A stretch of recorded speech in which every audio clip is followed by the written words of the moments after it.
రాజు మంత్రి తోటలో ఆడుకుంటున్నారు చదరంగం.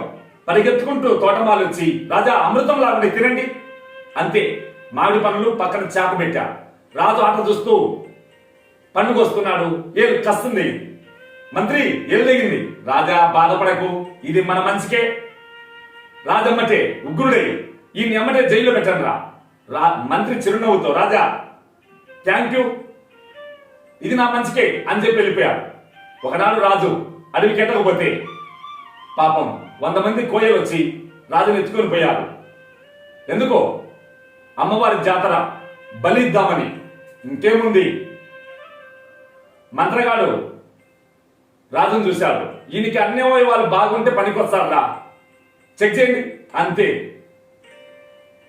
ఏమైంది, ఏం తేలింది? రాజుకు ఏలు తెగిపోయింది. అయితే వీడు బలికి అనర్హుడు, వదిలేయండి. ఆ మాటతో రాజు ప్రాణం మంత్రి పాదాల కడవన్నది.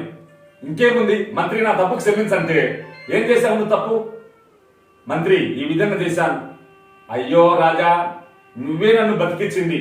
నువ్వు నన్ను జైల్లో పెట్టకుంటే నేను బలైపోయింది.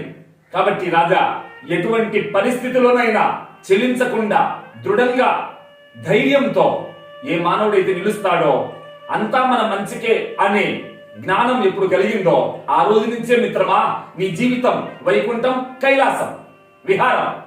ఓం స్వస్తి.